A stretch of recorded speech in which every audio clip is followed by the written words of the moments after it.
तो जय जिनेन्द्र सभी से। और हमने चर्चा प्रारंभ की लोक पर।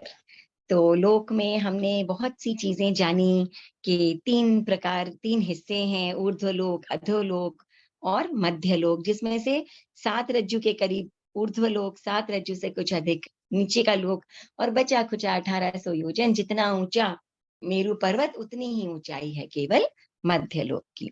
बाकी जो दोनों लोक हैं, अधो और ऊर्ध्व, उसमें एक के नीचे एक विभिन्न स्थान पाए जाते हैं। लेकिन मध्य लोक में कैसे है? तिरछा लोक है, क्योंकि आर बार है ना, बिल्कुल ऐसे पैरेलल पैरेलल पैरेलल समानांतर जो है वो सब बने हुए हैं। क्या बने हुए हैं? असंख्य द्वीप समुद्र। तो हमने अढ़ाई द्वीप की चर्चा भी की, 45 लाख योजन की चर्चा की हमने। तो आज हम क्या करेंगे कि एक बार मैंने कुछ फिगर्स भी बनाए हैं ताकि थोड़ा सा आपको प्रॉपरली समझ में आए। तो मैं स्क्रीन शेयर करती हूँ और हम आगे बढ़ते हैं। राइट।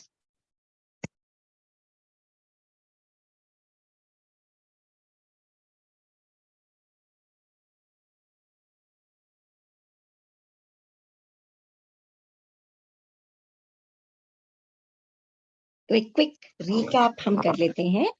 तो ये क्या है? ये है ऊर्ध्वलोक, मध्यलोक और अधोलोक। और ये हो गया हमारा लोक। किस आकार का? त्रिशराव संपुटाकार, यानी सुप्रतिष्ठक त्रिशराव संपुटाकार, यानी एक से कोरा उल्टा, उस पर एक सीधा और फिर से एक उल्टा। और ये 3 लोक हैं। और ये हो गया हमारा 3 वात वलय, है ना, जिनके आधार पर ये लोक टिका हुआ है।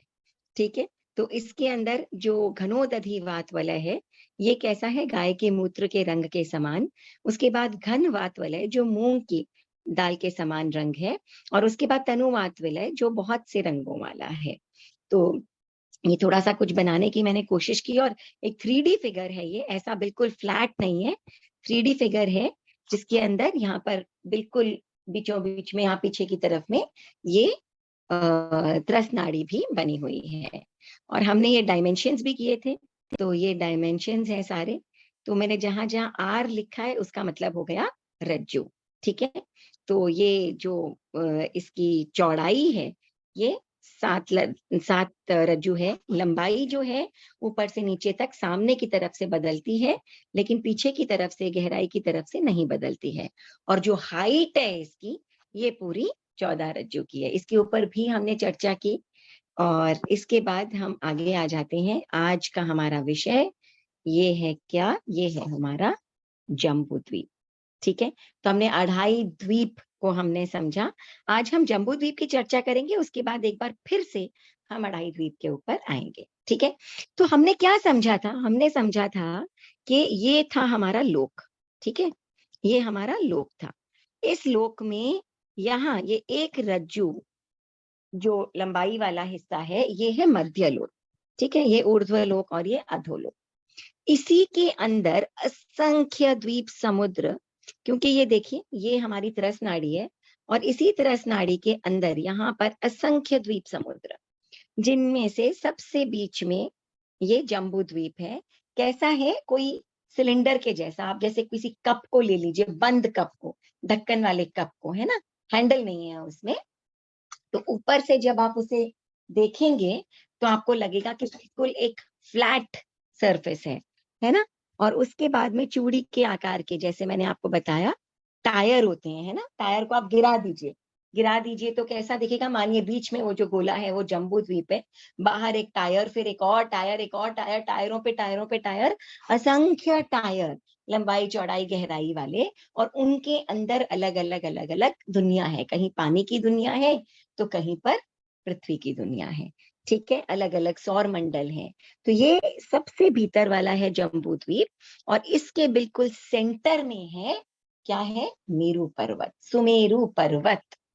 तो आज हम ऐसा करेंगे कि जम्बू द्वीप को समझते हैं, अढ़ाई द्वीप को समझते हैं जम्बू द्वीप के साथ। इसके बाद हम जम्बू द्वीप की डिटेल्स में जाएंगे, जहां पर विभिन्न प्रकार के पर्वत, नदियां, कौन सी जम्बू द्वीप में उल्लेख आता है। बड़ा ही इंटरेस्टिंग है ये। और मेरू पर्वत के बारे में भी, मेरू पर्वत अपने आप में बहुत एक खूबसूरत विषय है, उस पर भी हम चर्चा करेंगे। तो फिलहाल हम इसे पिकअप करते हैं। और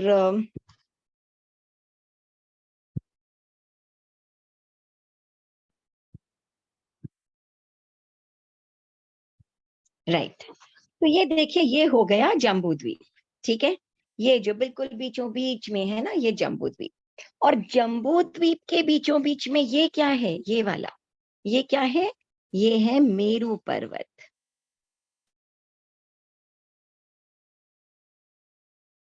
ये है मेरू पर्वत। ठीक है, और ये मेरू पर्वत जो है, इसके बारे में हम जरूर करेंगे बाद में, पर मानिए कि ये हमारा मेरू पर्वत है। इसके बिल्कुल बीचों बीच में ना, ऐसे जैसे गाय के स्तन होते हैं ना, वैसे इस प्रकार का एक गोस्तन आकार का बना हुआ है, जिसके ऊपर जो है वो 900 योजन, नीचे 900 योजन, टोटल 1800 योजन, 1800 योजन। और जितना ऊंचा ये है, उतना ही ऊंचा मध्यलोक है, बस उतना ही ऊंचा। उसके ऊपर से ऊर्ध्वलोक और नीचे से जो है, वैसे कुछ थोड़ा बहुत मेरू पर्वत जो है वो अधोलोक में भी गया है, बट ये आप समझ लीजिए कि इतना ही जो है वो मध्यलोक है, जिसकी हम चर्चा बाद में करेंगे डिटेल में। ठीक, अब मेरू पर्वत जो है, इसके ठीक नीचे से हम शुरू करते हैं, एकदम नीचे से, यहां से।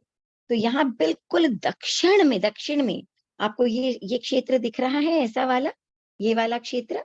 ये क्षेत्र कौन सा है, ये है भरत क्षेत्र। कौन सा क्षेत्र है ये है भरत क्षेत्र। और भरत क्षेत्र के ऊपर, और ये जो जो क्षेत्र हैं, इन सब क्षेत्रों को आपस में डिवाइड कौन करता है, इनको डिवाइड करते हैं पर्वत।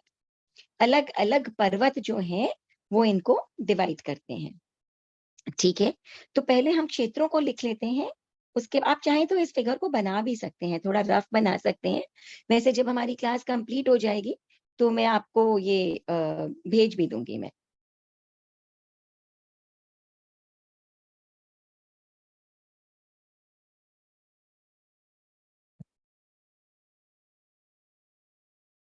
ठीक है ना। अब हम इस अगले वाले पोर्शन में आते हैं, ये वाला जो क्षेत्र है हमारा। ठीक है, ये जो क्षेत्र है हमारा, ये है हेमवय। हेमवय क्या है, यौगिक क्षेत्र है, जहां युगल रहते हैं। ठीक है, यौगिक क्षेत्र है जहां युगल रहते हैं, यानी कि वो कर्म भूमि के मनुष्य नहीं है, जुड़वा बच्चों के रूप में पैदा होते हैं। कल्प वृक्षों से ही उनका खाना पीना रहना सब कुछ चल जाता है। जब बड़े होते हैं तो यही जो जुड़वा रूप में बच्चे पैदा हुए थे, ये भाई बहन बाद में पति पत्नी के रूप में, उस वक्त विवाह वगैरह तो नहीं होता था, किंतु उनमें पति पत्नी जैसा संबंध हो जाता है, और एक ही साथ उत्पन्न होते हैं। और एक ही साथ इनका जब आयुष्य पूर्ण होता है, तो एक ही साथ ये जो है, ये मृत्यु को प्राप्त हो जाते हैं। और मृत्यु होने से कुछ समय पहले ये एक युगल को जन्म देते हैं, एक पुत्र और एक पुत्री को। तो ये कोई भी असीम मसीह कृषि किसी भी प्रकार का जो है ये काम नहीं करते, अपने अपने भरण पोषण पालन पोषण के लिए, बच्चों के या खुद के लिए। तो ये हेमवय जो है, ये यौगिक क्षेत्र है। अब इन सब के बीच में पर्वत आते हैं, उसकी हम चर्चा बाद में करेंगे, पहले इन क्षेत्रों को हम समझ लेते हैं। ठीक है, तो हेमवय या हेमवास, इसके बाद आ जाता है हरिवास। ये भी यौगिक क्षेत्र है। यहां मैं लिख देती हूँ वाई। वाई मतलब यौगिक क्षेत्र। भरत क्षेत्र क्या है, के मतलब कर्म भूमि का क्षेत्र। ठीक है, लेकिन भरत क्षेत्र में भी क्या है, यौगिक क्षेत्र भी होता है कभी कभी, और कर्म भूमि भी होता है। इस अवसर्पिणी काल में पहला आरा यौगिक क्षेत्र, दूसरा आरा यौगिक भूमि थी, तीसरे आरे में भी ये भरत क्षेत्र यौगिक भूमि थे, यहाँ यौगिक रहते थे। तीसरे आरे का अंत आते आते क्या हुआ था, ऋषभनाथ भगवान जो है वो धरती पर आए, यानी कि नाभि और मरुदेवी माता के पुत्र के रूप में उत्पन्न हुए। उस समय इस यौगिक युग का समापन हो गया, और चौथा आरा पूरा नॉन यौगिक कर्म भूमि क्षेत्र था। ठीक है, इसके आगे के भी दोनों, पांचवा आरा जो अभी चल रहा है और छठा आरा, वो भी यौगिक क्षेत्र, यौगिक भूमिया होगी। ठीक है, अब इसके आगे आप देखिए ये आ जाता है मेरू पर्वत। मेरू पर्वत, मेरू पर्वत के ये देखिए पूरा जो क्षेत्र आपको दिख रहा है ना 1 2 3 4 जो लगाए हैं, ये सारा का सारा महाविदेह क्षेत्र है। क्या है ये? महाविदेह क्षेत्र। ठीक है, ये सारा महाविदेह क्षेत्र है। और इस महाविदेह क्षेत्र में आप देखिए ये 1 2 3 4 5 6 7 8 से लेके 16, यहाँ 17 18 24 से लेके 25 से लेके 32 तक हिस्से बनाए हुए हैं। ये जो 32 हिस्से हैं, ये कहलाते हैं 32 विजय, महाविदेह क्षेत्र के 32 विजय। ठीक है, और आप सोचिए ये विजय कितने बड़े होते हैं कि ये जो भरत क्षेत्र है, ये 6 हिस्सों में डिवाइडेड है और एक एक विजय जो है वो एक पूरे भरत क्षेत्र के बराबर है। ये पूरा भरत क्षेत्र जो आपने देखा, ये पूरा भरत क्षेत्र एक विजय के बराबर है, एक विजय के बराबर। ठीक है, अच्छा ये बताइए हम कहाँ रहते हैं? ये जो भरत क्षेत्र है इसको 6 पार्ट में हमने डिवाइड किया, 1 2 3 4 5 6। हम इन 6 हिस्सों में ये जो पहला हिस्सा है इसमें हम रहते हैं, ये हमारा भरत क्षेत्र है। ठीक है, भरत क्षेत्र के इस हिस्से में, यहाँ के सोलर सिस्टम में हम रहते हैं। तो हमारा एड्रेस क्या हो गया? हमारा एड्रेस हो गया क्या? ये लोक, लोक में मध्य लोक, मध्य लोक में असंख्य द्वीप समुद्र, असंख्य द्वीप समुद्र में सेंटर वाला जम्बू द्वीप, जम्बू द्वीप के अंदर बिल्कुल सदर्न वाला, दक्षिण वाला भरत क्षेत्र। और भरत क्षेत्र के एड्रेसेस नहीं होते हैं फ्लैट नंबर 1 2 3 4, वैसे ही भरत क्षेत्र नंबर 1 2 3 4 5 6 हमारा एड्रेस हुआ भरत क्षेत्र नंबर 1।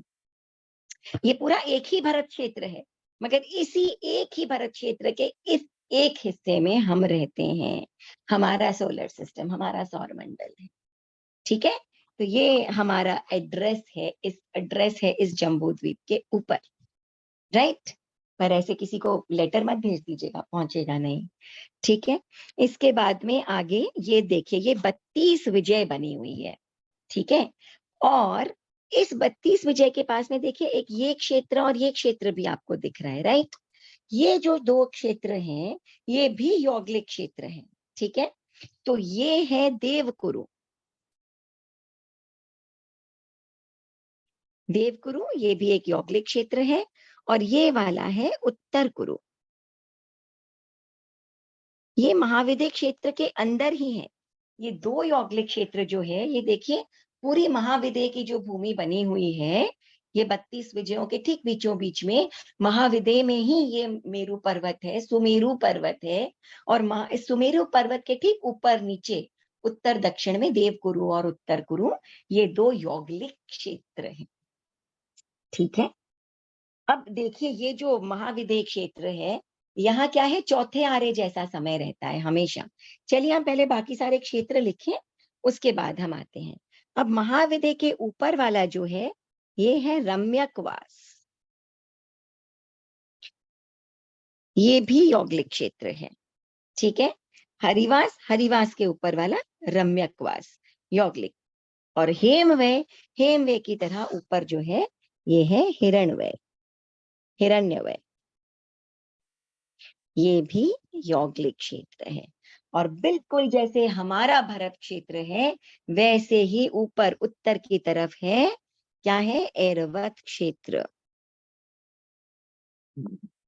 ये भरत क्षेत्र, ये ऐरावत क्षेत्र। तो ऐसा है ये जम्बू द्वीप। अब इसमें पहाड़ हैं, नदियां हैं, सब कुछ है जिसकी चर्चा हम करेंगे बाद में। सबसे पहले हम इन क्षेत्रों को देख लेते हैं, ठीक है, कि कौन से हैं यहाँ पर। अब आप देखिए ये जो बीच यहाँ पर क्या है, जो ये हिरण्यवय, रम्यकवास, हरिवास, हेमवय, देवकुरु, उत्तर कुरु, ये तो हमेशा ही यौगिक योग रहते हैं। यहाँ पर हमेशा ही वैसे ही वो 2 एक साथ बच्चे पैदा होते हैं, एक पुत्र एक पुत्री, और फिर बाद में बड़े होकर उनमें पति पत्नी जैसा संबंध हो जाता है, स्त्री पुरुष संबंध हो जाता है, और एक साथ मरते हैं। कुछ समय पहले बच्चों को जन्म देते हैं, कोई काम असी मसी कृषि इत्यादि नहीं करते, उनकी कषाय भी कम होते हैं, इसीलिए वो कर्म भी कम बांधते हैं, इसीलिए मर करके हमेशा देवलोक ही जाते हैं वो।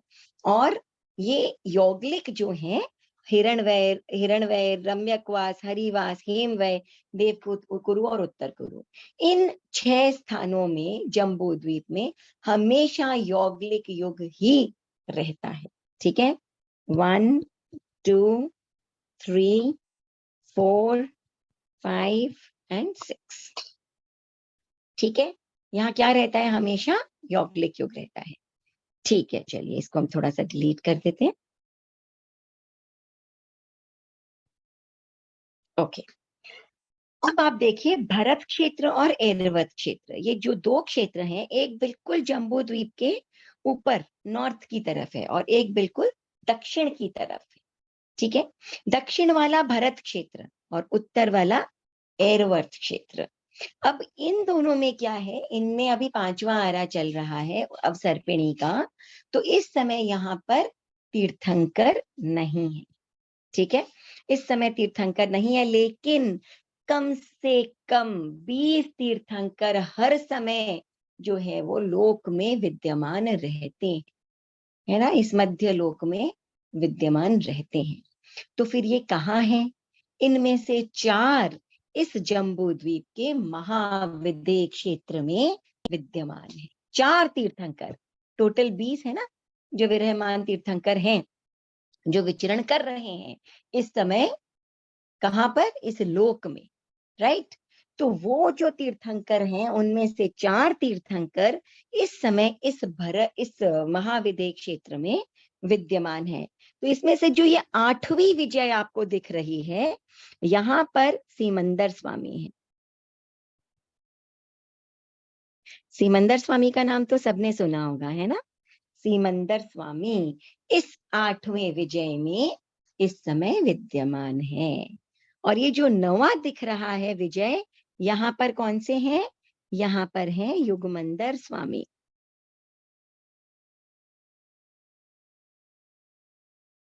राइट, चलिए मैं कलर चेंज करके लिख देती हूँ। राइट,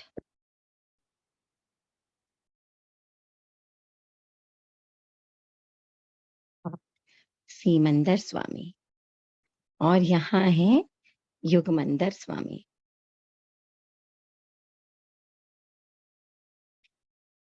और इन्हीं 32 विजयों में जो 24वां विजय है, यहाँ पर विद्यमान है बाहु स्वामी। और जो 25वां विजय है, वहां पर विद्यमान है सुबाहु स्वामी।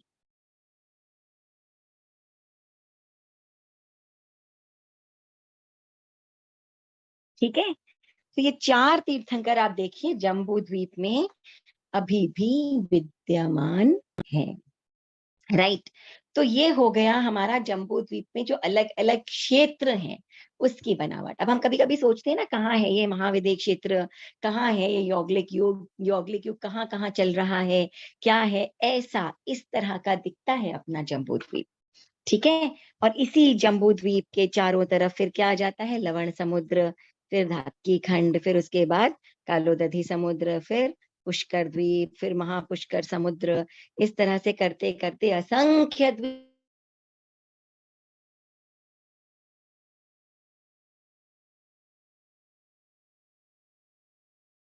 रज्जु में, असंख्य द्वीप समुद्र, जिसमें आखिरी द्वीप जो है वो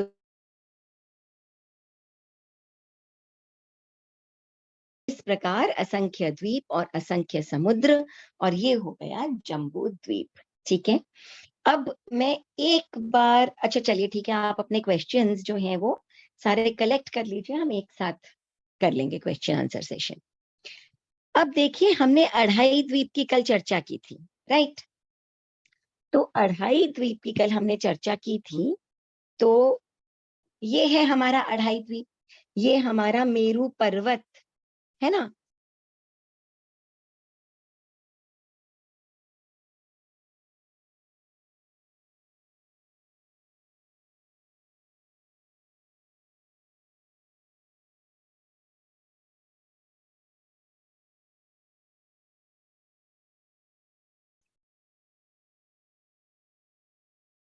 ये हो गया हमारा मेरू पर्वत।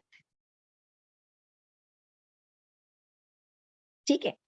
अब मेरू पर्वत के चारों तरफ ये पूरा क्या हो गया, ये हो गया हमारा जम्बू द्वीप, राइट। ये पूरा हमारा जम्बू द्वीप है।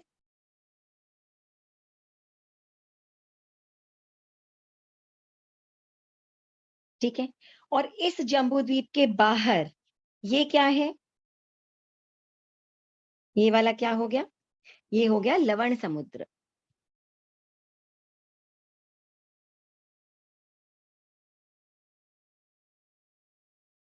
ओ ओ, सॉरी,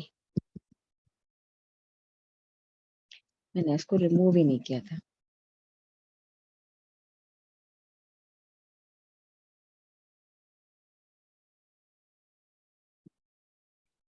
तो ये मेरू पर्वत,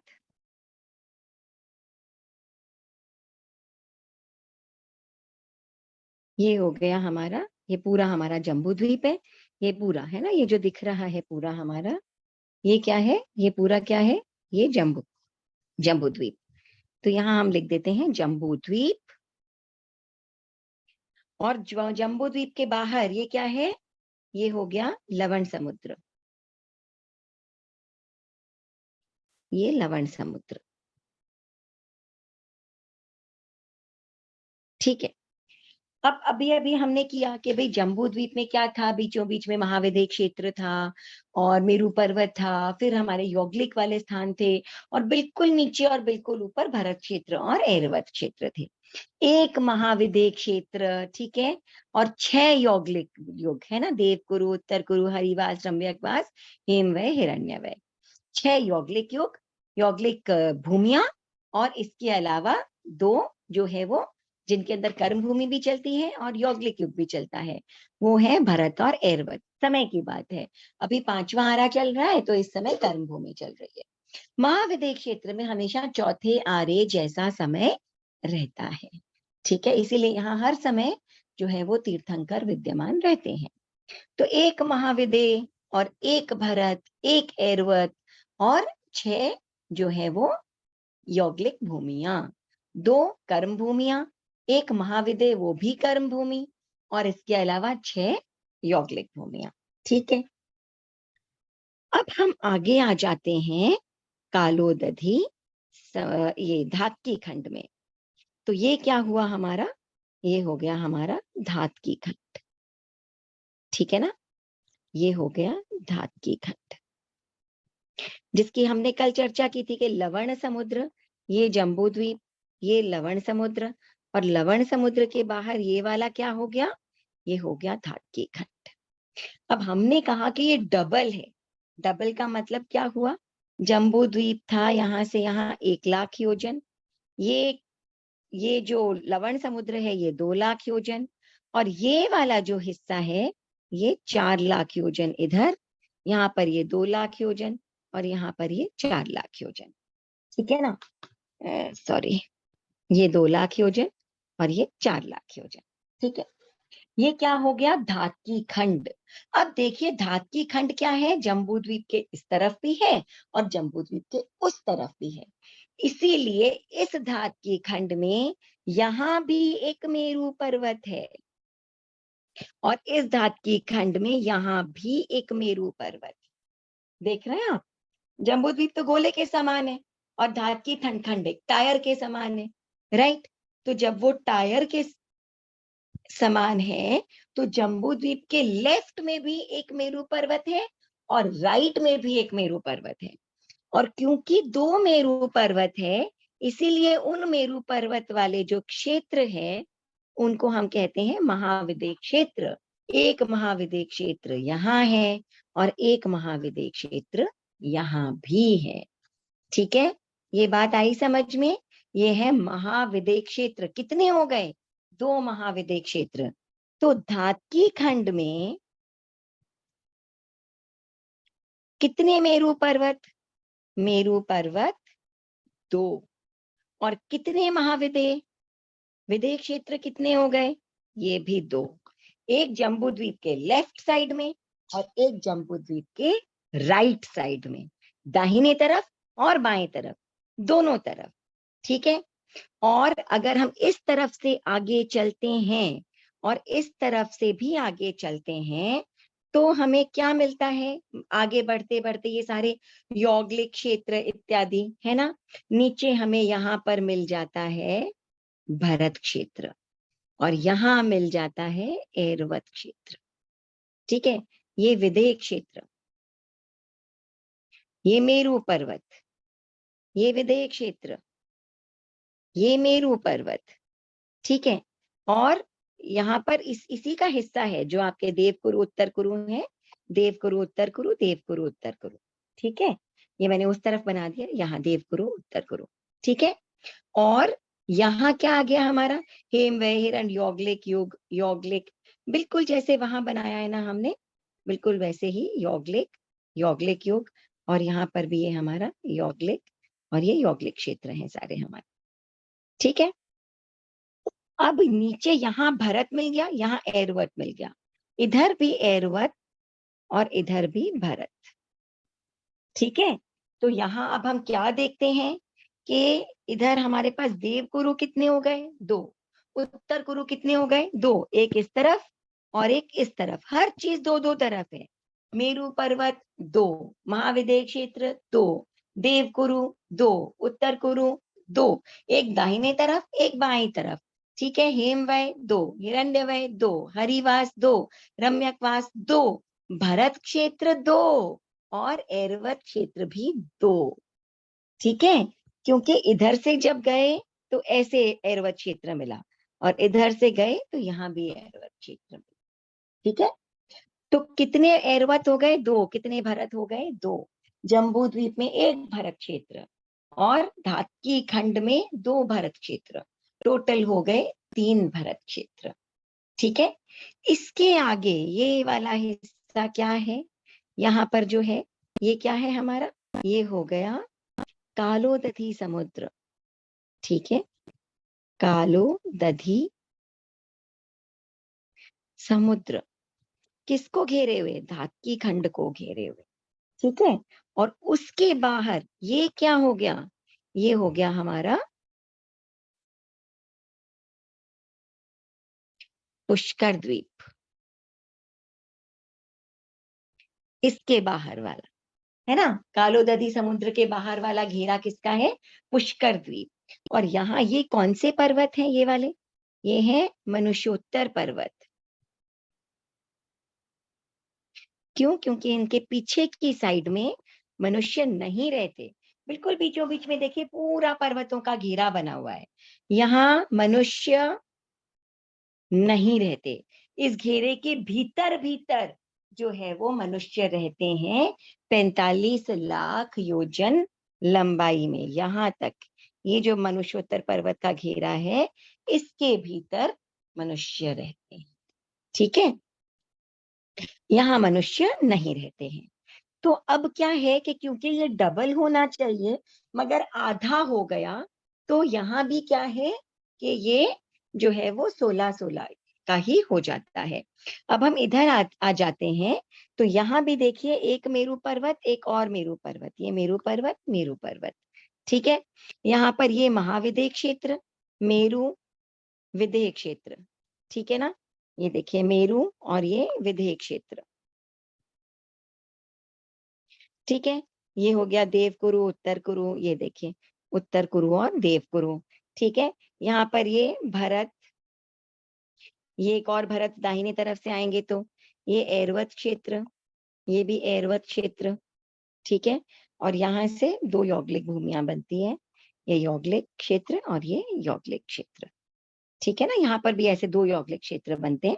मैंने उसको डिवाइड करके नहीं बनाया, डिवाइड कर देते हैं हम। चलिए ठीक है, इसको भी डिवाइड कर देते हैं, इसको भी डिवाइड कर देते हैं, इसको भी डिवाइड कर देते हैं। ठीक है ना, तो ये हेमवय, हरिवय, हम हेमवास और हरिवास, रम्यकवास और हिरण्यवय। ठीक है, तो अब आप क्या देखेंगे? हम देखते हैं कि ये हो गया हमारा जम्बू द्वीप। ठीक है, ये हो गया धातकी खंड और ये हो गया अर्ध पुष्कर द्वीप। अर्ध क्यों? क्योंकि आधे में पहाड़, पूरे में एक पहाड़ों का चक्र बना हुआ है, उस चक्र के बाहर की तरफ मनुष्य नहीं रहते, केवल भीतर की तरफ मनुष्यों का निवास है। जम्बू द्वीप, धातकी खंड, अर्धपुष्कर द्वीप। अब मेरू पर्वत जम्बू द्वीप में कितने? 1। धातकी खंड में कितने? 2। अर्धपुष्कर द्वीप में कितने? 2। विदेह क्षेत्र, महाविदेह क्षेत्र, ठीक है, ये जम्बू द्वीप में 1, धातकी खंड में 2 और अर्धपुष्कर द्वीप में भी 2। भरत क्षेत्र, जम्बू द्वीप में 1, धातकी खंड में 2, अर्धपुष्कर द्वीप में भी 2। ऐरावत क्षेत्र, जम्बू द्वीप में 1, धातकी खंड में 2 और अर्धपुष्कर द्वीप में भी 2, ठीक है। यौगिक क्षेत्र, यौगिक कितने होते हैं? 6 प्रकार के, जो इसके अलावा 56 अंतर्द्वीप भी होते हैं, पर जो हम जिन मेन 6 यौगिक क्षेत्र की बात कर रहे हैं, 56 अंतर्द्वीप के यौगिक जो हैं वो लवण समुद्र में उनका निवास है। इस वक्त हम समुद्र के यौगिकों की बात नहीं कर रहे हैं, केवल जो मेन हमारे द्वीप हैं, है ना, उनकी हम बात कर रहे हैं, जम्बू द्वीप, अर्धपुष्कर द्वीप और धातकी खंड। तो यहाँ यौगिक कितने हैं? यहाँ यौगिक हैं कितने? 1 2 3 4 5 6, और ये हो गए 6 × 2 12, ये भी 6 × 2 12, ठीक है ना। तो इस प्रकार से ये जो है ये हमारे क्षेत्र बनते हैं, ठीक है। ये देखिए, जम्बू द्वीप, धातकी खंड, अर्धपुष्कर द्वीप। अब ये समझ में आया कैसे डबल डबल होते हैं, है ना। तो टोटल भारत क्षेत्र कितने हो गए? 5। टोटल ऐरावत क्षेत्र कितने हो गए? 5। मेरू पर्वत कितने हो गए? 5। महाविदेह क्षेत्र कितने हो गए? 5, ठीक है। और इसके अलावा यौगिक क्षेत्र कितने हो गए? यौगिक हो गए 12 और 12 24, 24 और 6 30, 30 यौगिक क्षेत्र हो गए, 30, है ना। इनको 56 अंतर्द्वीप को छोड़ करके, उसकी चर्चा हम बाद में करेंगे। तो ये हमारा मध्य लोक, और मध्य लोक के अंदर ये जो 2.5 द्वीप है ये ऐसा है, ठीक है ना। तो अब आप देखिए कि यहाँ पर ये हमारे सारे बने हुए हैं, और ये इसके चारों तरफ जो लवण समुद्र है, कहते हैं कि लवण समुद्र में इतना वेग है कि इसका पानी जो है उस वेग के कारण अगर बाहर निकल आए तो भरत, तो ये जो पूरा जम्बू द्वीप है इस तरफ लवण समुद्र के, है ना, ये लवण समुद्र है ना, बीच में ये जम्बू द्वीप है और ये इस तरफ धातकी खंड है।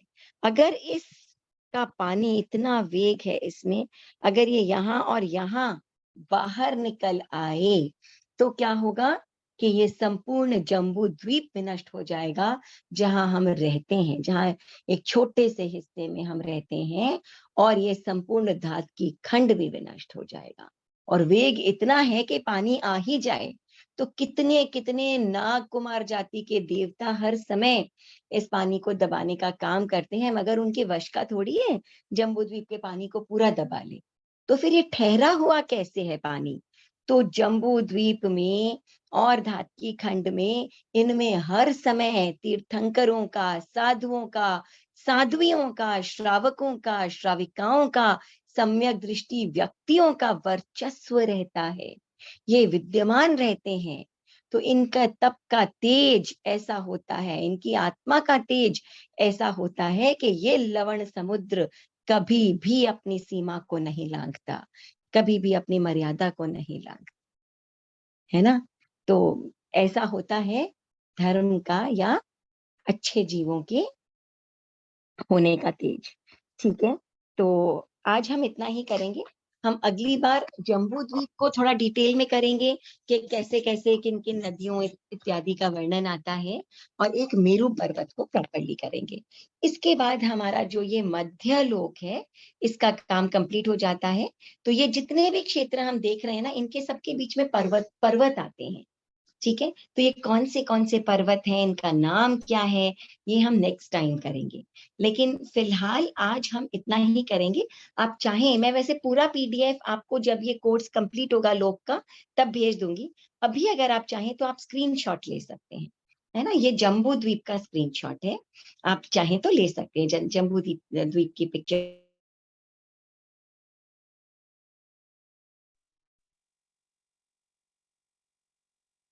ठीक है।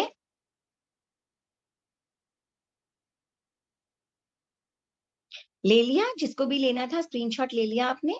और ये है हमारा अढ़ाई द्वीप।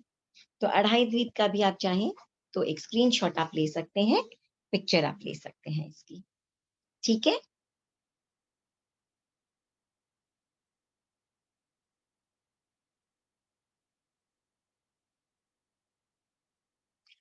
अब मैं ऐसा करती हूँ, ये पिक्चर साइड में रहने देती हूँ और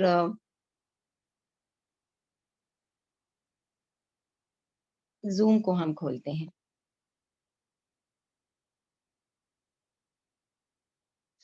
राइट। तो आपके कुछ प्रश्न हैं तो आप पूछ सकते हैं।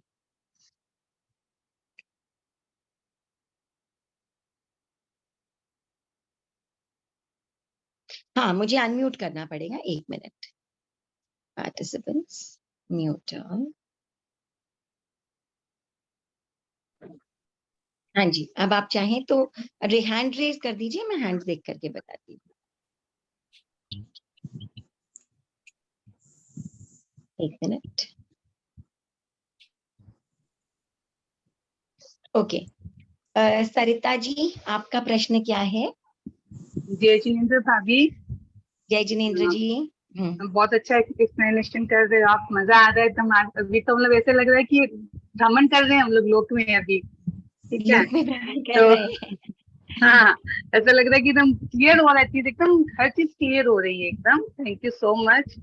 मेरा प्रश्न था कि जो ये जी। यौगिक जो क्षेत्र थे हमारे भारत के बाद, इसकी बात करी मैं अपने भारतीय खंड की बात करी, भारत जो खंड है उसमें भारत जो हाँ, क्षेत्र है, भारत क्षेत्र के बाद महाविद्य क्षेत्र, मैं भारत के बाद महाविद्य के भरत बीच क्षेत्र में जो देखिए दो। बिल्कुल सेंटर में, आप बिल्कुल हाँ सेंटर में देखेंगे ना, है ना? ये देखिए, हाँ यहाँ पर आप देखेंगे तो ये हमारा धात्की खंड और अर्ध पुष्कर द्वीप है ना।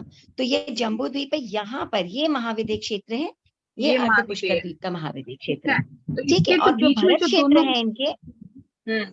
हाँ, ये जो बीच में दोनों है ना, ये यौगिक क्षेत्र है। हाँ, तो ये यौगिक जो ठीक है ये ना? हेमवय, जैसे सेम थे हेमवय हरिवट, दोनों हेमवय और सेम हरिवट से जैसे दोनों। हमारे वहां भारत के हाँ ऊपर जो दो क्षेत्र हैं, वही दो अच्छा, क्षेत्र भारत के ऊपर दोनों तरफ हैं।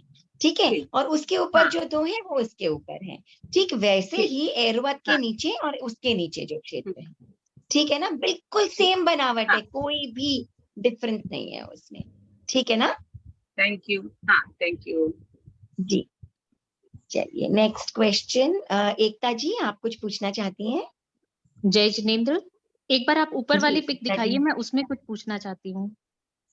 जी जी, इस वाले में जो ये पूछिए। सेंटर सर्कल है, इनर सर्कल, वो मेरू पर्वत है। मैं थोड़ा सा बड़ा कर देती हूँ, एक एक मिनट होल्ड करिए। हाँ जी, बताइए।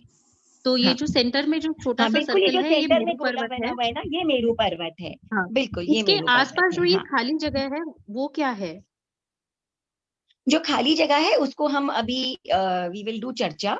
तो ये जो अच्छा, खाली वो। क्षेत्र वगैरह है, यहाँ पर सब हम्म, पहाड़ियां वगैरह आ रही हैं, है ना? ठीक है। ये जितने भी क्षेत्र हैं इनके सबके बीच में डिविजन्स हैं। ठीक है, तो ओके। इन डिविजन्स हाँ की हाँ, चर्चा हम करेंगे नेक्स्ट क्लास में। ठीक है। ठीक है? और एक क्वेश्चन ठीक और है है कि इसमें जैसे जी। आपने बताया कि हम लोग अभी भरत क्षेत्र में रहते हैं, जो कि साउथ जी, साउथ एंड पे हुआ। तो साउथ एंड हमने ऑफ जम्बू द्वीप है। और हाँ साउथ एंड ऑफ जम्बूद्वीप, तो हम ऐसा बोलते हैं कि सिमंदर भगवान अभी हमारे सबसे निकटतम तीर्थंकर भगवान है। जी, तो यहाँ से अगर हम देखेंगे तो 8वीं विजय तो ऊपर हुई आपको और 9th 9वीं। ज्यादा क्लोजर लगेगा 8th से, जी, 8 से यस। 9 ज्यादा क्लोज और लगता है 24 आपको। भी क्लोजर देखिए, लग रहा है, मतलब कंपेयर टू 24 भी 8 और। क्लोजर लग रहा है क्योंकि आप इसको फ्लैट देख रहे हैं। बिल्कुल, हमने जो ये पिक्चर बनाई है ना, ये फ्लैट है, हाँ, लेकिन एक्चुअली फ्लैट नहीं है ना, it is not flat, isn't it? ऐसे ऐसे। दिस इज नॉट फ्लैट, ये तो सॉलिड फिगर्स हैं सारे। पर हमसे सबसे ज्यादा आप कह सकते हैं कनेक्टेड जो है वो सिमंदर स्वामी है, उनकी काफी मतलब चर्चा वगैरह जो है वो हमारे सिमंदर स्वामी की रहती है। हालांकि they are all completely same. आप चाहें तो युगमंदर स्वामी को आप क्लोजेस्ट मान नहीं लीजिए, नहीं, पर वो सेम तो तो है, तीर्थंकर हैं। लेकिन बट अपने हम, ऐसे बोलते हैं ना कि हाँ मतलब निकटतम तीर्थंकर फिजिकली, वर्तमान में फिजिकली सिमंदर हम स्वामी बोलते है। हैं कि हाँ क्लोजेस्ट है, तो ये फिजिकली हम मुझे बोलते थोड़ा हैं समझ नहीं क्लोजेस्ट है, आया कि लेकिन हम हाँ, इसको कैसे इमेजिन करूं मैं नहीं कि नहीं, वो पर वो सबसे है क्लोज है। 8वीं विजय पर। हम क्लोजेस्ट उस सेंस में भी बोल सकते हैं कि भाई हम कनेक्टेड बहुत है उस सिमंदर स्वामी वाले 8वें विजय से, ये हम बोल ओके। सकते हैं, है ना? एक बार, कई बार उल्लेख भी आता है ना कि एक जो वो कुंद आचार्य है, वो शायद किसी देवता की सहायता से दर्शन भी करने चले गए थे, दर्शन भी, हाँ। सिमंदर स्वामी के दर्शन किए। हाँ, तो हो सकता है हम कनेक्टेड ज्यादा हैं, इसीलिए ऐसा बोला जाता होगा, राइट? ओके, और ये फिगर फिर सॉलिड फिगर मींस ये स्फीयर हुआ? हाँ, क्योंकि सारे स्फीयर नहीं है, they are all solid figures का मतलब है सब में लंबाई, चौड़ाई, ऊंचाई सभी है ना, एवरीथिंग इज देयर। क्योंकि मैंने आपको बताया एक टायर के समान है। आप समझिए किसी गाड़ी का, ये तो खैर जम्बू द्वीप है, ये गोल है, it is like a cylinder, है ना, जो ऊपर से बिल्कुल फ्लैट थली के आकार का नजर आता है, आप ऊपर से देखेंगे तो। लेकिन इसके चारों तरफ की भी जो एरियाज है, दे आर लाइक टायर्स, यानी कि उनके अंदर लेंथ, ब्रेथ और हाइट सब कुछ है ना, इजंट इट? ऐसा थोड़ी है कि हम बिल्कुल फ्लैटेंड है, हम तो सारे खड़े हैं तो भी हम सॉलिड फिगर में खड़े हैं, इजंट इट? तो ये सारे के सारे सॉलिड फिगर्स हैं, इनमें सब में लंबाई, चौड़ाई, ऊंचाई सब कुछ है, इसमें सब 3D फिगर्स हैं। ये हमने बना दिया इसको फ्लैट। अब भारत देश है, भारत देश को आप ऐसे बना देते हो, you are making it like this, पर भारत ऐसा थोड़ी है, भारत तो एक सॉलिड फिगर है बिल्कुल, है ना? ठीक है, okay, thank you ji. Next hand, Pramila ji, Pramila Patawari ji. जय जिनेन्द्र।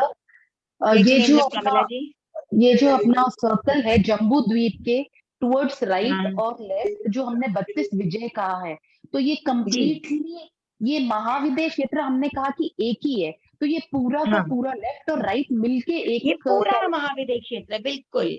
इनफैक्ट ये जो देवकुरु, उत्तर कुरु हैं, जो यौगिक क्षेत्र है, ये भी इसी क्षेत्र के अंतर्गत आते हैं।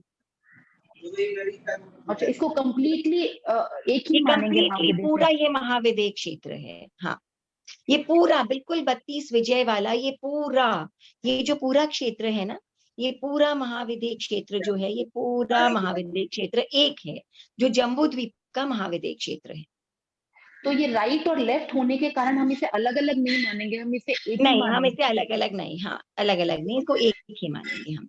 ये पूरा एक सिंगल महाविद्य क्षेत्र है। क्यों? क्योंकि ये मेरू पर्वत के इर्द गिर्द वाला महाविद्य क्षेत्र है। ठीक है, अगर मेरू पर्वत दो होते तो हम उन्हें दो महाविद्य क्षेत्र मानते, जैसा कि हम मानते हैं जब हम धातकी खंड और हम अर्ध पुष्कर द्वीप में आते हैं। और एक चीज और, 4 तीर्थंकर आपने बताए, 20 जो तीर्थंकर है उनमें से 4 महाविद्य क्षेत्र में बताए, बाकी बैलेंस? कहाँ कहाँ पर हैं? हाँ, बाकी कहाँ कहाँ पर हैं? यहाँ पर 4 हैं, जो ये एक महाविद्य क्षेत्र है, तो 4 हो गए, टोटल 5 महाविद्य क्षेत्र हैं। तो 5 महाविद्य क्षेत्र इंटू 4, ठीक है ना? तो इंटू 4 आप करेंगे तो 20 तीर्थंकर आ जाएंगे, 5 मतलब इंटू दूसरे 4 महाविद्य क्षेत्रों में बाकी विद्यमान विषय है, बिल्कुल। हर महाविद्य क्षेत्र में 4-4 तीर्थंकर हैं। टोटल 5 महाविद्य क्षेत्र में 4-4 तीर्थंकर होने से 20 तीर्थंकर हो जाते हैं। अच्छा, ठीक है, मैं तो सोचे जी। एक है। नहीं नहीं, 20 तीर्थंकर इस समय विद्यमान है, हमारे भारत क्षेत्र में नहीं है, परंतु है ना? भाभी एक और मेरा क्वेश्चन था इसी तीर्थंकर को लेकर। जैसे हमने जम्बू द्वीप में, हमारे जम्बू द्वीप में हमने 8वीं कर देती हूँ, थोड़ी सी आवाज क्रैक हो रही है, 1 मिनट दीजिए। म्यूट और ठीक है, अब आप अनम्यूट होकर बोलिए सरिता जी।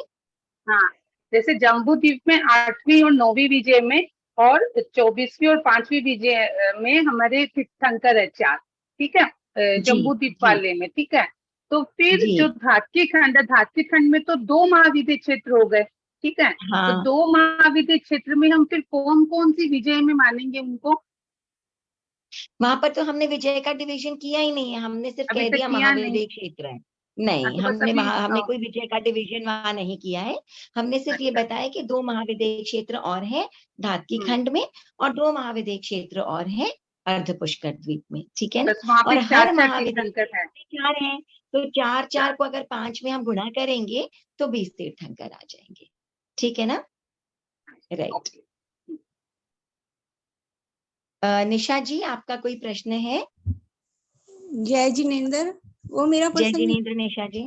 ये घनौदधि है जो, ये खाली वायु का घेरा है या इसमें पानी का भी कुछ है?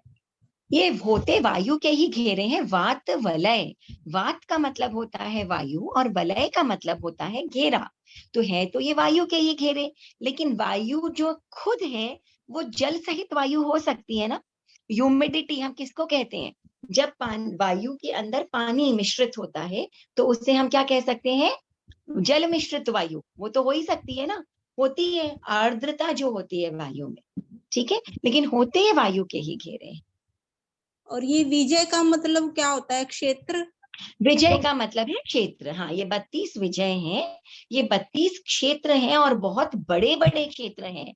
हमारा जो पूरा भारत क्षेत्र है, वो पूरा का पूरा भारत क्षेत्र टोटल, ये जो नीचे पूरा भारत क्षेत्र या पूरा एरवत क्षेत्र दिख रहा है, इसके बराबर एक एक विजय है। इतना बड़ा होता है ये विजय। तो ऐसा नहीं है कि जो सुबाहु स्वामी है वो बाहु स्वामी से मिल रहे हैं, या फिर जो क्योंकि वो महाविद्य क्षेत्र में है, इस इतने बड़े क्षेत्र को हमने महाविद्य क्षेत्र कह दिया है। क्यों? क्योंकि यहाँ पर हर समय चौथा आरा चलता है, ठीक है ना। और जो आपने ये भारत क्षेत्र के 6 पार्ट डिवाइड किए हैं, तो हाँ हाँ, ये पार्ट, बाकी पार्ट में क्या है? बाकी जैसे पार्ट में भी जीव रहते हैं, मनुष्य रहते हैं, लेकिन ये जो बाकी पार्ट्स हैं ये कैसे डिवाइडेड है, किस पर्वत से डिवाइडेड है, ये मैंने कहा कि जम्बू द्वीप को हम एक बार वापस प्रॉपरली करेंगे ना। पहले हम इतना समझ जाए है ना कि ये महाविद्य क्षेत्र है, बीच में हमारे मेरू पर्वत है, ऊपर रम्यकवास और हिरण्यवास है, नीचे हरिवास हिमवय है, और ऊपर एरवत और नीचे भरत क्षेत्र के 6 हिस्से हैं। 32 विजय महाविद्य क्षेत्र की है, देवकुरु उत्तर कुरु उसी के अंतर्गत आते हैं। इतना हमारे दिमाग में फिट हो जाए बिल्कुल 100%। और इसके अलावा 2.5 द्वीप फिट हो जाए कि इधर से चलें और इधर से चलें, तो दोनों तरफ हर चीज डबल डबल है ना। इधर मेरू इधर मेरू, उधर महाविद्य उधर महाविद्य, है ना, इधर भरत इधर भी भरत, इधर एरवत, हर यौगिक डबल डबल डबल डबल आईने के समान, है ना, एक आईने की तरह कि इधर भी है इधर भी है। तो क्या हो जाते हैं, हर चीज 5-5 हो जाती है, होती है कि नहीं, इजंट इट? जो भी है वो 5 से मल्टीप्लाई हो जाती है। एक जंबू में 2-2 हो जाती है, धातकी खंड और अर्ध पुष्कर द्वीप में। इतना हमारा क्लियर हो जाए कॉन्सेप्ट एकदम 100%। पहले हम ये समझ जाए ये लोक है, लोक की लंबाई चौड़ाई कितनी है, हमारे वात वलय कौन से हैं, ऊपर कौन सा है, नीचे कौन सा क्षेत्र है, बीच में मध्य लोक में वो चूड़ी के आकार का जम्बू द्वीप के चारों तरफ असंख्य द्वीप समुद्र, और उनमें से मनुष्य का कहाँ तक है, मनुष्योत्तर पर्वत के इधर इधर। और वो जो क्षेत्र है वो कौन सा है, उनके मेन जो भूमि वाले जो क्षेत्र हैं उनको हम अच्छी तरह से समझ जाए। इसके बाद हम क्या करेंगे कि ये जो पर्वत इत्यादि है जम्बू द्वीप में कहाँ क्या है, कौन सी चीज कहाँ है, कोई नदियों आदि का जो उल्लेख आया है उसको हम करेंगे, और मेरू पर्वत की डिटेल को करेंगे। तो बस मध्यलोक हो गया हमारा पूरा, ठीक है ना। तो ये हम नेक्स्ट 1 या 2 क्लास जैसे भी कंप्लीट होगा हम मध्यलोक कंप्लीट कर देंगे। फिर हम आगे जाएंगे स्वर्ग और नरक में। यहाँ जय तक जिनेंद्र। कोई भी कंफ्यूजन अगर आपको हो तो आप पूछिए। जी जय जिनेंद्र, ये जो जी, जय जम्बू द्वीप जिनेंद्र। में आपने भरत क्षेत्र बताया, तो इसका मतलब ये 6 भरत क्षेत्र है क्या? भारत क्षेत्र एक ही है, उसके 6 हिस्से हैं, ठीक है ना। जैसे मानिए आपने भारत को जो है वो प्रांतों में डिवाइड कर दिया, है ना, तो जितने भी प्रांत है वो भारत का ही हिस्सा है, वो भारत नहीं है, बहुत सारे भारत नहीं है, वो भारत का ही हिस्सा है। तो ये भारत क्षेत्र के ही 6 हिस्से हैं, ठीक है ना। ये ऐसे हो गया room number 1, room number 2, room number 3 of the same flat. उसके एक क्षेत्र में हम लोग रह रहे हैं। एक क्षेत्र में पहले नंबर 1 वाला जो क्षेत्र है बिल्कुल दक्षिण मोस्ट, वहां हम रह रहे हैं, ठीक है ना, वहां हमारा सौर मंडल है। हाँ, वो जो चक्रवर्ती 6 खंडों के अधिपति होते थे वो ऐसे। हाँ, तो अब ये समझ में आएगा कि ये वही 6 खंड हैं जिसके वो अधिपति होते हैं, ठीक है ना, राइट। एक क्वेश्चन और पूछना था, ये जो जी महाविद्य क्षेत्र के 32 विजय है, इनका हाँ, आपस में कनेक्टिविटी है क्या? नहीं, इनकी आपस में कनेक्टिविटी नहीं है। यही मैंने बताया कि बिल्कुल एक कंप्लीट भरत क्षेत्र की तरह ये 32 अलग अलग क्षेत्र हैं, लेकिन इनकी कनेक्टिविटी नहीं है ना। ऐसा नहीं है कि ये जो सिमंदर स्वामी है ये आकर के युगमंदर स्वामी से मुलाकात कर रहे हैं, ऐसा नहीं है। जैसे घातकी इधर- खंड में और अर्ध पुष्कर में, तो ये भी मतलब इतने ही बड़े बड़े महाविद्य क्षेत्र हैं। हाँ, अब ये जो महाविद्य क्षेत्र है ये और बड़े हैं, ये इतने ही बड़े नहीं है, डबल है ये, क्योंकि वो भूमि डबल हो जाती है ना। हमारा जो जम्बू द्वीप है वो तो 1 ही लाख योजन का है, ठीक है, लेकिन जो लवण समुद्र है वो 2 लाख है, और जो धात्की खंड है वो 4 लाख है। तो अगर यहाँ 1 लाख में बीच में ये फैला हुआ है और वहां पर 4 लाख योजन है, तो वहां का जो महाविद्य क्षेत्र है वो 4 गुना हो गया, और जो पुष्कर द्वीप वाला है वो 8 गुना हो गया इस महाविद्य क्षेत्र के, 4 गुना और 8 गुना हो गया, है ना? नहीं, अगर क्षेत्र डबल है, चौबल है, तो वो स्थान भी तो चौबल हो गया ना, 4 गुना हो गया कि नहीं हो गया वो, है ना? ऐसे है, देखिए इसका मतलब ये भरत क्षेत्र भी एक दूसरे से कनेक्टेड नहीं है ना? ये जम्बू द्वीप हो गया हमारा, ठीक है ना? मैं ऐसे खड़े हुए स्क्रीन पे लिख रही हूँ तो मेरी राइटिंग थोड़ी सी ऐसे आ रही है। अब ये देखिए, ये एक है, ठीक है। अब हम यहाँ पर लेते हैं लवण समुद्र, ये 2 है। 2 का मतलब है कि ये तो बहुत छोटा सा है, ये इसका डबल है, इस एक का ये डबल होना चाहिए, ऐसे इतना बड़ा ये लवण समुद्र, और उसका भी पता नहीं कितना बड़ा, 4 गुना ये होना चाहिए, 4। तो ये महाविद्य क्षेत्र कितने में फैला हुआ है? ये सिर्फ कितने जगह में फैला हुआ है? ये पूरा 1 लाख योजन इतना ही है, ये खाली सॉरी, ये 1 लाख योजन है, और ये कितना है? 4 लाख योजन है। तो यहाँ का महाविद्य जो है उसका डायमीटर 4 गुना हो गया, और जो अर्ध पुष्कर द्वीप है उसका 8 गुना हो गया। हालांकि वो आधा ही है मनुष्योत्तर पर्वत के कारण, नहीं तो 16 हो जाता, पर वो 8 योजन का हो गया, ठीक है। तो ये 8 गुना बड़ा महाविद्य क्षेत्र है। हाँ, तो मेरू पर्वत यदि इतने बड़े बड़े होंगे उसके अकॉर्डिंग, इतने बड़े बड़े मेरू पर्वत है, इतना बड़ा मेरू पर्वत है कि पूरा मध्य लोक का नाप ही मेरू पर्वत से लिया जा रहा है, तो कितना बड़ा मेरू पर्वत होगा, है ना? तो ये जो भरत क्षेत्र के 6 हिस्से हैं, ये भी एक दूसरे से कनेक्टेड नहीं है ना? नहीं, अभी फिलहाल कनेक्टेड नहीं है, लेकिन एक समय, अभी हम अपने आप को बहुत एडवांस्ड समझते हैं, है ना, कि भाई हम तो कहाँ कहाँ तक पहुंच गए, क्या क्या कर लिया हमने। लेकिन चौथे आर्य में ऐसे समय थे जब बहुत ताकत थी, चक्रवर्ती सम्राट आदि की बड़ी कैपेसिटी हुआ करती थी, कि बड़ी बड़ी जगह, मतलब आप समझिए कि पूरे भरत क्षेत्र 6 खंड के अधिपति होने के बाद भी जो सुभूम चक्रवर्ती है उसकी इच्छा हुई कि मैं लवण समुद्र पार करके और धात्की खंड पर विजय प्राप्त करूं। हुई कि नहीं हुई? हम तो सोच भी नहीं सकते, है ना? भारत के दूसरे हिस्से का ही हमें पता नहीं है कौन सा है कि नहीं है? तो ये बड़ी इनकी बड़ी ताकत और बड़ी इनकी कैपेसिटी थी, बड़ी इनकी योग्यता थी, ये कनेक्टेड थे। आज के समय में कुछ भी कनेक्टेड नहीं। वो ठीक है, लवण समुद्र में गिर गए, मर गए, वो नहीं पहुंच पाए वहां तक जो सुभूम चक्रवर्ती था, परंतु आप सोचिए उसमें इतनी ताकत थी कि वो यक्षों को लेकर के और वो चला गया धात्की खंड को जीतने के लिए, लवण समुद्र को पार करके, है ना? तो आज तो हम मानते हैं कि साइंस और टेक्नोलॉजी इतनी आगे बढ़ गई है, लेकिन हम बहुत पीछे हैं अभी। संस्कृति जी, वो कौन से तीर्थंकर के समीक्षा में कौन से चक्रवर्ती थी जो लवण समुद्र को क्रॉस करना चाहते थे? चक्रवर्ती, तो भूम चक्रवर्ती जो थे उन्हें बड़ा लालच था, है ना? क्या नाम बड़ा बताया? लालच था हमको घातकी खंड पर विजय बना था। हाँ, आठवें चक्रवर्ती थे, 8वें चक्रवर्ती थे ना सुभौम। हाँ, कर्मों की सजाए में जिनका वर्णन आता है वही सुभौम। हाँ, 16,000 चक्रवर्ती का, शुभम चक्रवर्ती। हाँ, मैं बताती हूँ आपको, 1 मिनट म्यूट कर दूं। कृष्ण जी का भी आता है ना घातकी खंड? हाँ हाँ, आता है वर्णन। तो सुभूम चक्रवर्ती जो थे 8वें चक्रवर्ती, उनकी इच्छा हुई कि मैं लवण समुद्र को पार करके और घातकी खंड पर विजय प्राप्त करूं। ठीक है, तो सुभूम चक्रवर्ती जो है वो अपने एक उसमें विमान या जो भी आप कहेंगे उसमें बैठे, और 16,000 यक्ष जो उनकी सेवा में रहते थे वो उस विमान को लेकर के और लवण समुद्र पर से उड़ने लगे। एक देवता के मन में विचार आया कि 15,999 यक्षों ने तो इस विमान को पकड़ ही रखा है, मैं एक क्षण का अगर रेस्ट ले लूं तो क्या फर्क पड़ जाएगा।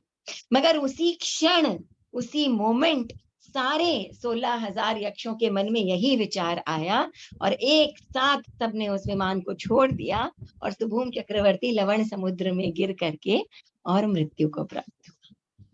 तो ये तो खैर लालच की तो कोई सीमा ही नहीं है ना। खंडों के खंड राज्य मिल जाए तो भी आगे जाना है, और चाहिए और चाहिए और चाहिए। तो ये शुभम चक्रवर्ती की कहानी थी। हमारे पास उसके शनिवार और कर्म रविवार ऐसे थे है, कि सबको एक ही साथ रेस्ट करने का, सबको एक ही साथ रेस्ट कर्मों करना के था। कारण ही देखिए सभी एक समय रेस्ट करने का सोचते बिल्कुल, तो थे। जब हाँ। कर्म उदय में आता है ना, ऐसे ही जो सगर चक्रवर्ती हैं उनके 60,000 के 60,000 पुत्र एक साथ मृत्यु को प्राप्त हो गए थे, है ना। 60,000 एकदम बलवान पुत्र। तो ये तो कर्म जब उदय में आते हैं तो कोई को जब हम 12 भावना करते हैं ना, राजा राणा छत्रपति हाथिन के असवार, और मरना सबको एक दिन अपनी अपनी बार, तो देवता, आपके परिजन, आपके धन दौलत कुछ आड़े नहीं आता है। जिस दिन जब कर्म उदय में आता है तो वो ठीक ही उदय में आता है। तो ये सब बातें हम ध्यान में रखें, और हमने जितना किया है आज उसको आप रिवाइज जरूर करें, तभी आगे का पढ़ने में आनंद आएगा, मजा आएगा। उस समय ये ठीक है सब ना। चक्रवर्ती की दृष्टि का विषय था क्या? जैसे अब हमारे यहाँ चक्रवर्ती ये सब लवण समुद्र उनकी दृष्टि का विषय था क्या ये जब?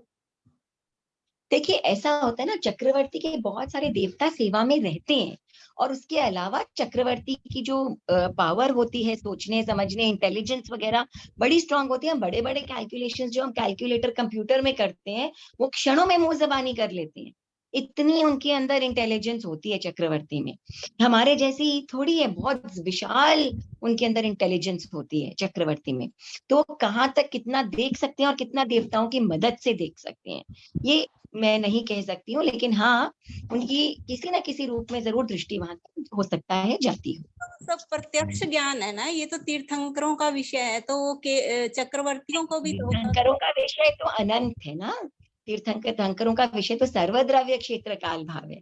हम तो यहाँ पर छोटी सी जगह की बात कर रहे हैं। ये जम्बू द्वीप इस लोक में बिंदु के समान है, और उसी में वो, और उसके आगे लवण समुद्र का हिस्सा, और उसके आगे धात की खंड, इतनी सी बात हम कर रहे हैं, है ना। ये उस समय बड़ा ये एक सिंपल क्षेत्र रहा होगा।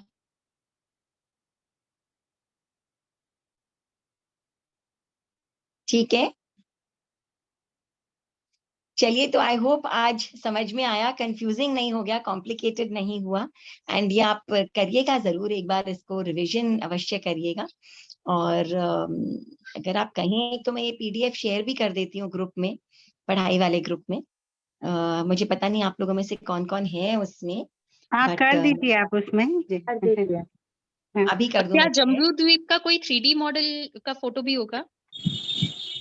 देखिए एक्चुअली ना ऑनलाइन काफी होंगे वीडियोस वगैरह, मगर ये है कि मैं उसको अभी ग्रुप में शेयर नहीं कर सकती, क्योंकि हो सकता है किसी की वो राइट्स रिजर्व्ड वगैरह हो, तो वो सही नहीं होगा उसको शेयर करना। पर हम देख सकते हैं उसको, नेक्स्ट टाइम हो सकता है मैं स्क्रीन शेयर करके और उसको एज इट इज वीडियो हम चला सकते हैं। मैं कोशिश करती हूँ देखने की, अगर कुछ तत्व मिल दीपिका जाए में तो। है ठीक है, पीछे, तत्व ठीक है, दीपिका थैंक में यू। है। तत्व दीपिका में तो पिक्चर्स हैं, फोटोज हैं खाली। वीडियो की बात कर रहे हैं, सीडी की बात कर रहे हैं, तो मैं कोशिश करती हूँ कि नेक्स्ट टाइम हम चला सकें उसको। ठीक है, चलिए, okay, thank you so much. जय जिनेंद्र, मिलते हैं सोमवार को। बहुत बहुत आभारी हैं हम आपके। Thank you so much. सब आपके आभारी हैं। थैंक यू, कृतज्ञोस्मि कृतज्ञोस्मि थैंक यू, थैंक यू, कृतज्ञोस्मि। Thank you so much. बहुत बहुत थैंक यू। जय जिनेंद्र, कृतज्ञोस्मि। सभी जय जिनेंद्र, थैंक यू।